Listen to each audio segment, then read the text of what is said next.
They don't advertise their wealth, they structure it. While most people chase write-offs in April or frantically scan bank statements for last-minute deductions, the ultra-wealthy have already finished their tax strategy long before the year begins. Not with tricks, not with loopholes, but with architecture. Welcome to CashCore, where money isn't just earned, it's engineered. Today, we unravel how the wealthiest people on the planet in 2025 legally pay far less in taxes than most working households. Not by hiding anything, but by reshaping the system around them. To understand their world, you have to stop thinking like an employee. Taxes aren't calculated at the end of the story.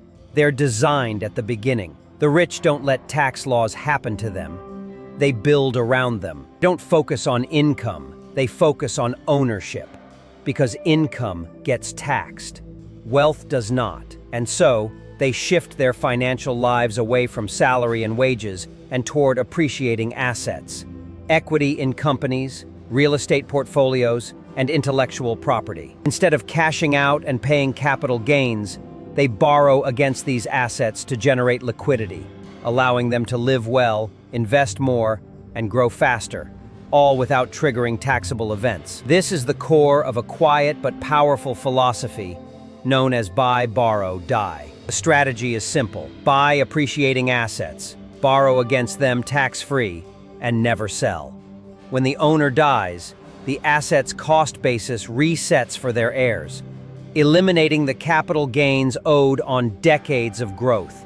It's legal, it's elegant, and it's one of the most effective tax preservation methods ever created. But in 2025, this is just the foundation.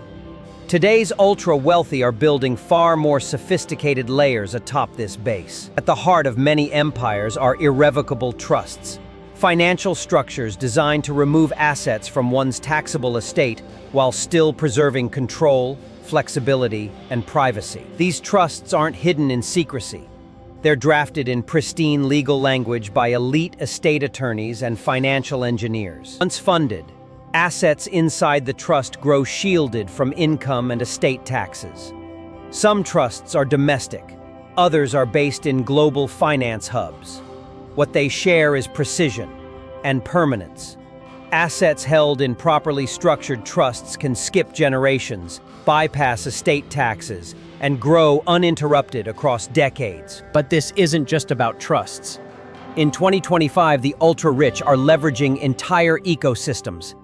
That's where family offices come in, custom-built firms that manage every element of wealth. A single-family office may include lawyers, accountants, venture analysts, real estate advisors, and even political consultants. Together, they coordinate investment vehicles, tax strategies, insurance shields, and legacy planning. Most importantly, they don't just react to tax code, they anticipate it. Every transaction is reviewed for tax implications before it ever occurs. Every investment is structured with long-term sheltering in mind. One of the most effective strategies being deployed through these offices is the rotation of capital into areas that governments incentivize, like infrastructure, energy, or community development.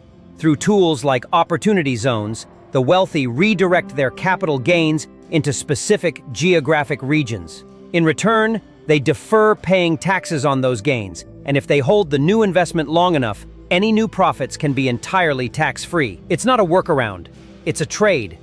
Economic stimulation in exchange for tax leniency. And the rich, ever pragmatic, say yes every time. Another dimension to the modern tax strategy is philanthropy, not the check-writing kind, but carefully timed, legally optimized giving through donor-advised funds and private foundations. These tools allow the donor to contribute appreciated assets like stocks, art, or real estate, claim a full tax deduction for the fair market value, and still control where the funds eventually go. In some cases, these charitable vehicles continue to invest the contributions, growing tax-free, even as the donor advises how to allocate funds years or decades later. It's generosity paired with strategy, and for many, it becomes the centerpiece of both their legacy and their tax plan. But perhaps the most underappreciated weapon in the wealthy's toolkit is debt. Not credit card debt, not desperation debt, but asset-backed, ultra-low interest borrowing against their own portfolios. A billionaire doesn't sell stock to buy a jet or fund a new startup.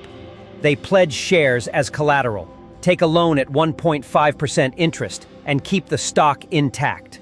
They pay no capital gains, no income tax, just simple interest, which is often deductible. This form of liquidity is silent, efficient, and nearly invisible in the tax system. And it's not just for consumption, it's a reinvestment engine. It lets wealth compound without interruption. In 2025, even that borrowing is now turbocharged.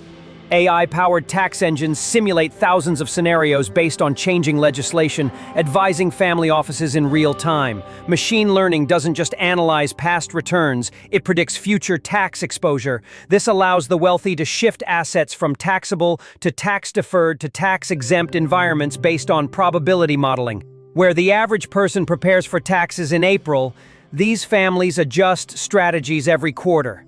But here's the truth: the rich don't need to hide. None of this is illegal. These aren't loopholes, they're laws. Written by legislators, voted on by Congress, and defended in tax court. The only difference between a tax burden and a tax strategy is access. And the wealthy have paid millions to ensure that access is never in question. So what does this mean for everyone else? You don't need to be a billionaire to adopt the mindset. Begin by focusing on ownership over income. Understand how assets are taxed versus wages. Learn the difference between realized and unrealized gains. Use retirement accounts and investment vehicles strategically. Don't just aim to make more, structure what you make better. The tax code is a system, and systems reward those who understand them. What separates the rich from the rest isn't greed, it's design. Where others see the tax bill as the final chapter, the wealthy treat it as the first line of the blueprint. They ask, what will this look like in 10 years? How can I preserve this for generations? How can I control it without technically owning it? And most of all, how do I protect what I've built quietly for as long as I live? In the world of wealth, there is no finish line. Only the next structure, the next shield, the next move. Taxes are not avoided in secret. They are absorbed into a larger equation where strategy replaces stress and knowledge becomes capital. And at the center of it all is a single, sobering truth. Those who understand the system are not stuck inside it. And as trust funds outlive trusts and borrowed dollars replace earned ones, the system doesn't collapse. It simply continues, recalibrated for the few who mastered its logic.